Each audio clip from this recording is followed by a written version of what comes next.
Have you and your spouse drifted apart, looking for ways to refresh and reconnect your relationship?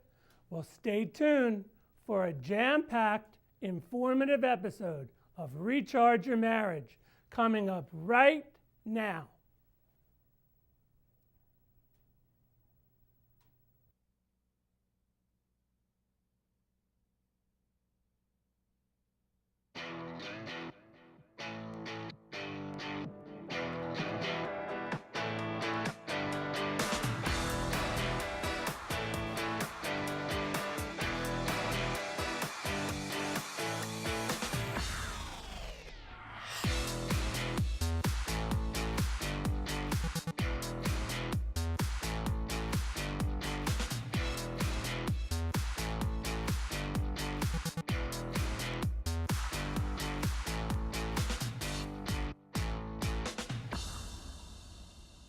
Hi, I'm Zev Halpern, and thanks for tuning in to Recharge Your Marriage.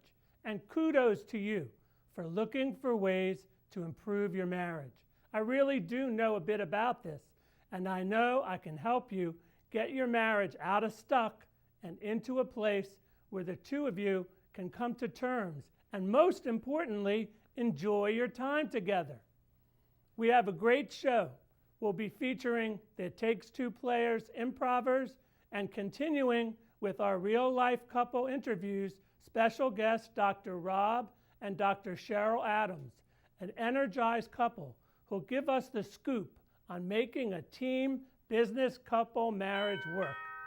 Well, we got some mail, so let me share it with you. Bob from Silver Spring.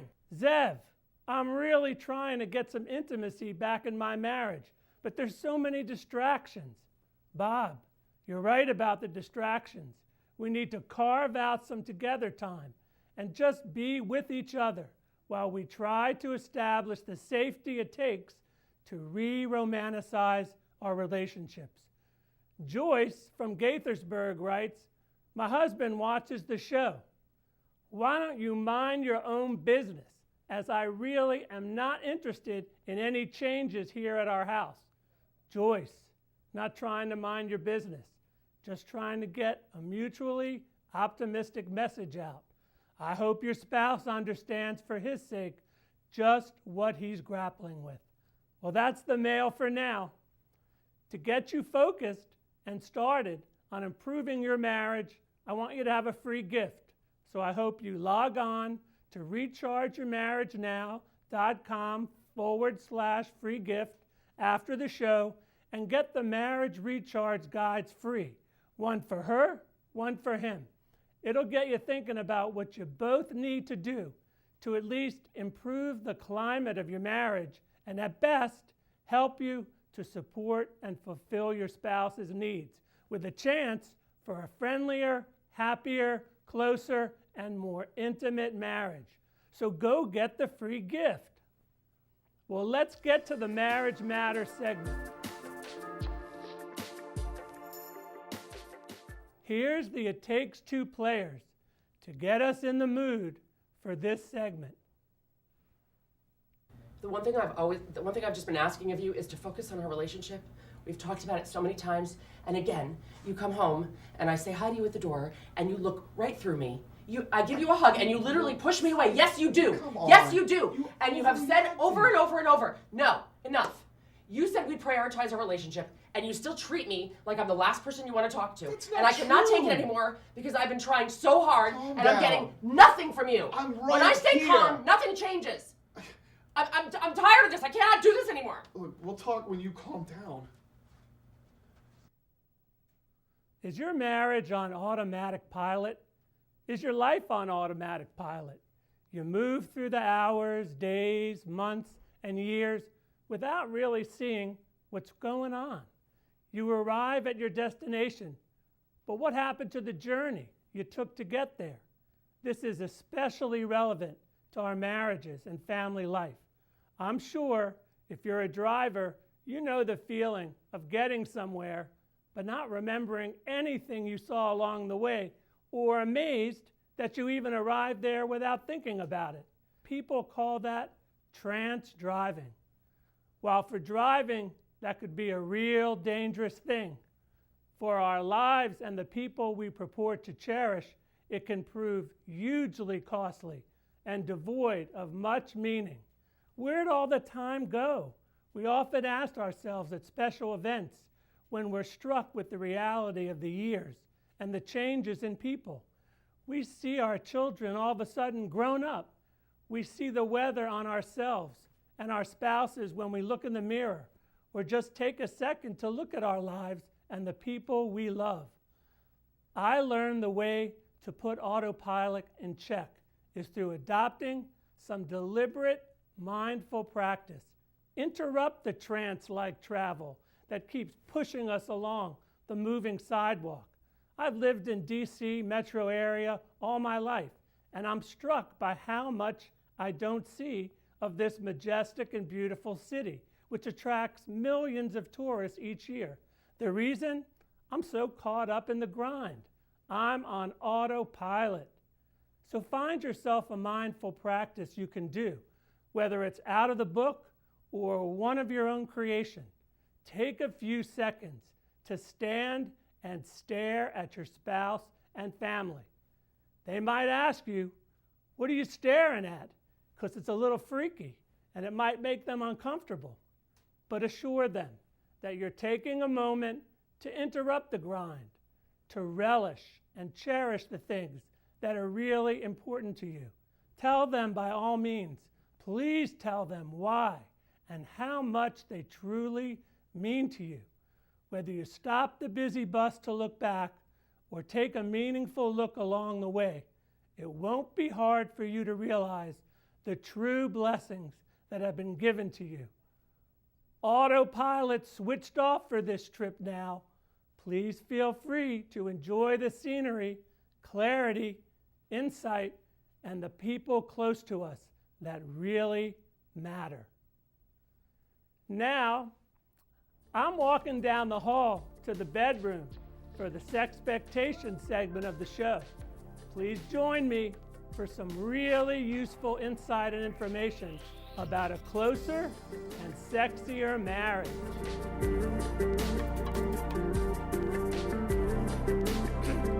Hi, welcome back. You see, we've changed the venue. For the sake of a healthy marriage, you might consider thinking about what you need to do to be a little sexy and feel sexy. We're all capable of this, men and women, by the way, but it starts with some preparation. Improve your grooming. Experiment with a new hairdo, cosmetics, put a new scent on. Yes, please go out and get a few sexy garments and try them on in the mirror even though you think you look stupid. There are sizes for everyone these days, and they can make you look ravishing. Even for those of you who've lost your sex drive due to medication or hormonal depletions or think your weight is the problem, we all deserve to feel sexy, and we can if we just let ourselves play a bit, experiment, touch a little, stroke a little, fantasize, and step out of the status quo our relationships have become. There are even props you can buy, sex toys, to help you find the special, personal, sexy place which we all can stimulate to get the relief that's so possible. I'm not asking or suggesting the impossible here, only doable, can do, ready to try works here. Might I also suggest you think about during sex or what you did when you used to have it. Here's just one of many books that might help loosen up a bit. 131 dirty talk examples. And in the back of the book it says, parts of the book were hot and others were very tame and romantic. So don't think it's the worst thing in the world. Some people get really turned on by it. This might turn some of you off, but it might turn your spouse on. And practice saying some of the things when you're ready, so you sound like you mean it. I've said it before, and I'll say it again. You don't have to be saintly mommy and daddy who have gone to bed with each other. Find things to do that stimulate anticipation and raw sex. That's right, raw sex. Take a look at this couple right here. So honey, I want to talk to you about something, and I don't know exactly how to bring it up, so I got a little something to help me out here. So, you know, when we're together, Yeah, okay, sometimes you can be a little vocal.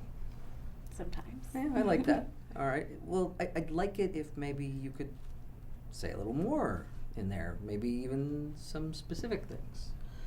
What do you have in mind? Well, okay, I know it's kind of hard to bring it up right now, and Yeah. we're just sitting around here, but that's why I got this. So okay, so let's say, so for example, when I'm touching you, you can tell me how you'd like me to touch you.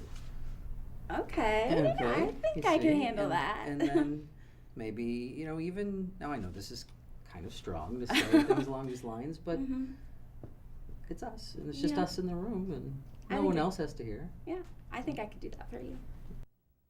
We read sexy books. We look at sexy movies. We see sexy people walking around. And some of us act appropriately and turn our sexy, horny feelings straight to our marriages. Some of us encounter open arms from our spouses, while others face harsh rejection, negative rebukes, and loneliness. Others stray farther than they intended to and inflict hurt on their spouses, themselves, and all involved. My friends, this deserves some thought time, and any time is a good time to take stock. I'm rooting for the sexy in you to come out and play with your spouse sometimes.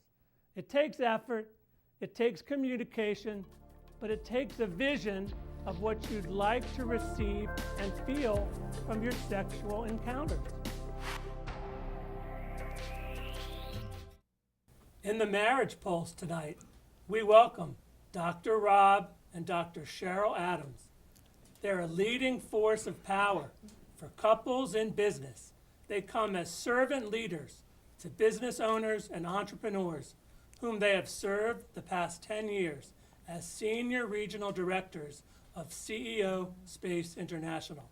Their unique teaching and coaching style as a couple draw both individuals and couples into a spirit of excellence as they serve through their own company, Adams Business Development. Their added spiritual component offers development of core values that bring alignment with life purpose, business, and vision. Dr. Rob and Dr. Cheryl say the glue that kindles our love, unity, commitment, and great sex. We are more in love today than we were when we were first married 29 years ago. Welcome, Cheryl. Woohoo! And welcome, Rob. Thank you. And I Thank want to you. thank you for joining us tonight. Not every married couple is so willing to share their gifts and offer to our audience the kind of wisdom that you've experienced through life experience, and we really appreciate it. So, first question: in talking to you, you've had a lot of issues in your life. You both were divorced. You remarried. What was that like? To be divorced, to take the risk again, to remarry, and what did you take with you into this marriage from your divorce experience? Well, it was a process.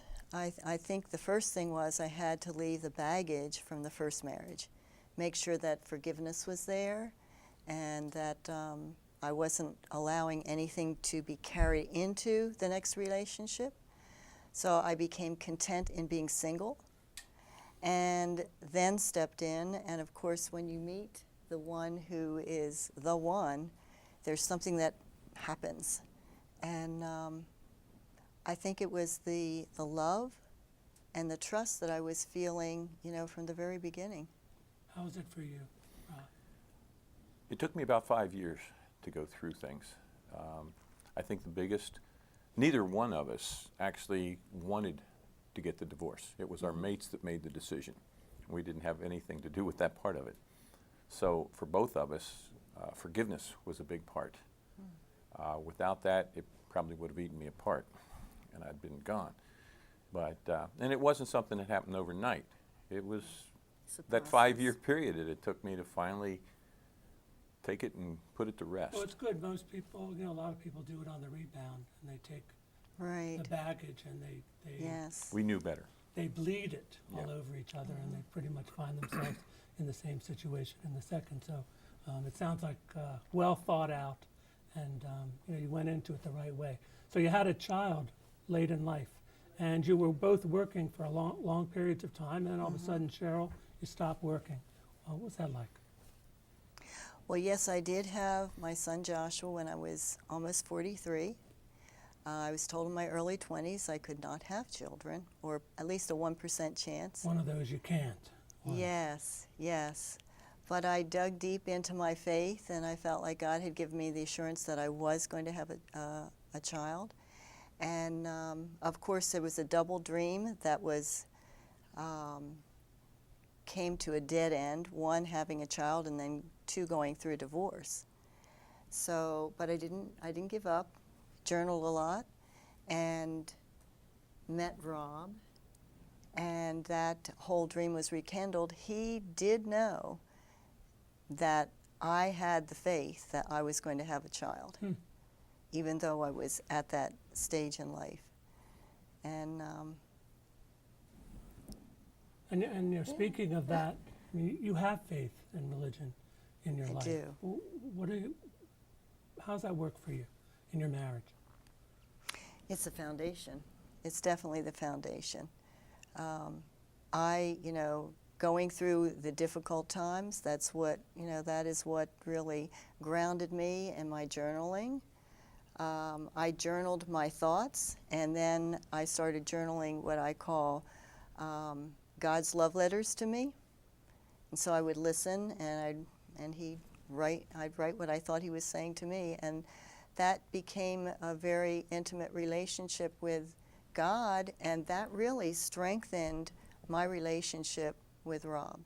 How about for you? When we met, we had a lot in common. And actually, a lot of that took place through that 5-year period that I was healing, if it would be. And that was where I put my faith to test. Because when my first marriage fell apart, it was like just ripping my insides out. And it was like, God, that's what I was here for. And now it's gone. So what do I do? And I had friends that had other things in mind, and it's like, it didn't feel right. So I actually challenged God. He was dead to me. And it was like, I don't want to give this up. So God, you got to prove yourself to me somehow. And he did. And it was through that I began to really understand the nature of who he is in my life.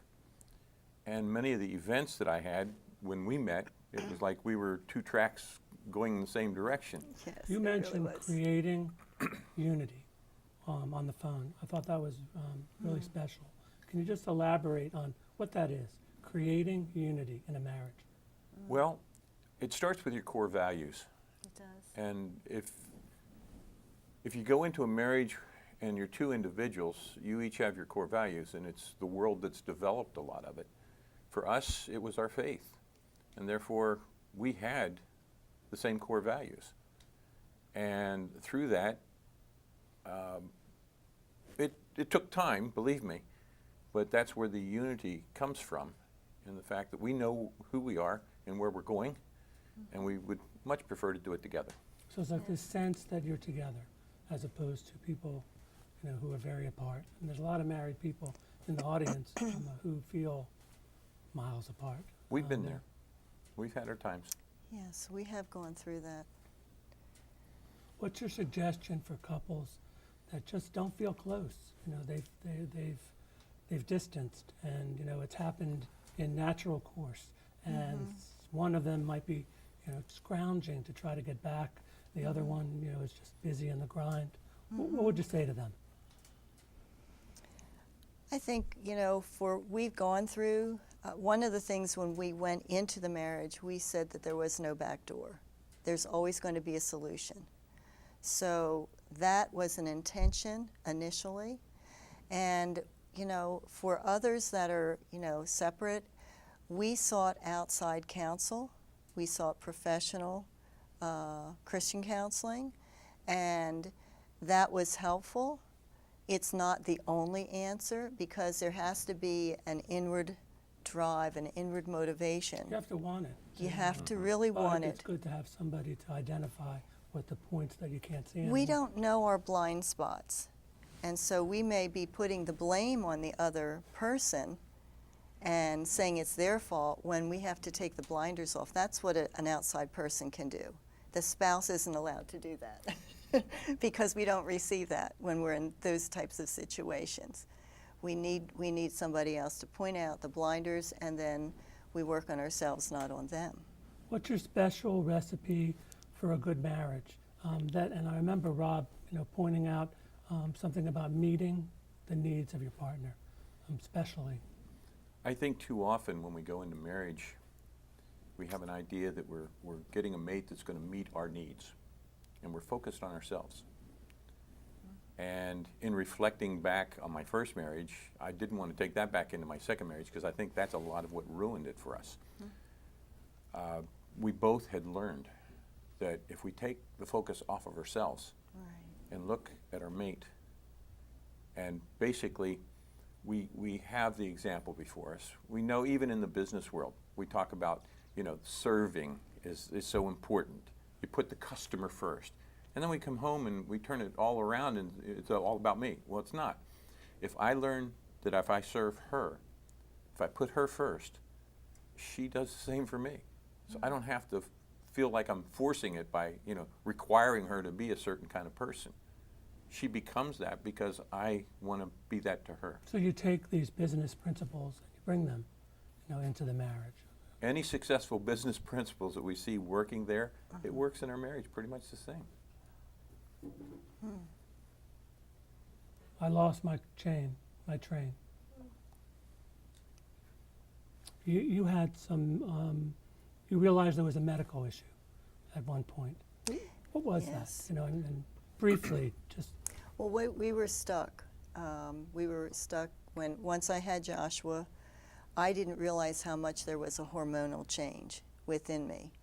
We got, you know, and so there was a time when I was a stay-at-home mom for 14 years. Absolutely loved that. However, when the hormones shifted, Rob thought it was my mindsets, and I said, you know, there's something just dead in me. And it went beyond the mind and the emotions. It was just, there's this deadness. And as I read and researched and talked to other women, there was an opportunity of something called biohormone therapy. And so we went and we tried that. And that shifted they do a blood test to see where you are. They even your hormones out. And then there are periodic times that you go back to visit the doctor. And that shifted me totally. So it was a major thing for you. That was a major thing. And for him. And for I you. was back on track. Tell me the best thing about being married to him. And tell me the best thing about being married to her. I would say I know that Rob loves me 100%. And that I love him. And there is a trust that there's just this deep trust. And he brings such an excellence. He has such a standard of excellence. And I love that because he doesn't compromise that in our relationship and in what we do together. How about for you? From the beginning, I could sense in her, with her core values, the kind of person she was. And as she said, you know, she loves me, I love her. I knew that. And even when we went through our tough times, I could sense in her she was looking to find the answers to make things work right. And when she found them, you know, she wasn't pushing them off any longer. She was going to do what she had to. Right. And we found that was a lot of what goes on in our lives, that we love each other enough that we're going to find the answer to make it work. Tell me briefly about your business, or your work together, just very briefly. Well, if we start from this position, right now we are actually developing a ministry working with couples. And, Couples in business Couples in business. that want to have a business together. Yes. Or are in business together. And it's from our own experiences and people telling us, they see us as we work together. They're saying, you guys need to express this. You need to help other couples. And we don't see that, but others are telling us this. And, you know, we need to do that. So we're empowering couples to really be authentic to one another, to love and respect one another. And I think something that we're learning is to have a core couples mission statement, which most couples do not have. They don't. And so that is, to me, that's one of the top priorities to develop. Well, it sounds like something people will get huge value out of, and we're out of time tonight, and you've been like the greatest interview. Thank you so much. Thank you for so that. much. To find out more about Rob and Cheryl Adams, here's how to contact them. To find out more about the It Takes Two players, contact Chris Pennick. I invite you to find out more about how I can help you through my signature program, Recharge Your Marriage Now. Enrich your marital communication skills. Reconnect for a deeper, more fulfilling relationship. Spice up your marriage and feel the love again. Here's how to find me at rechargeyourmarriagenow.com. Follow me on Twitter, like my Facebook page, subscribe to my YouTube channel, follow me on LinkedIn, and please join my new LinkedIn group, Recharge Your Marriage. And finally, hug, kiss, touch, talk, cuddle, laugh a little, smile, and be kind to those you meet. We're all fighting a great battle. We're all in need of some loving kindness. I'm Zev Halpern. See you next time for Recharge Your Marriage.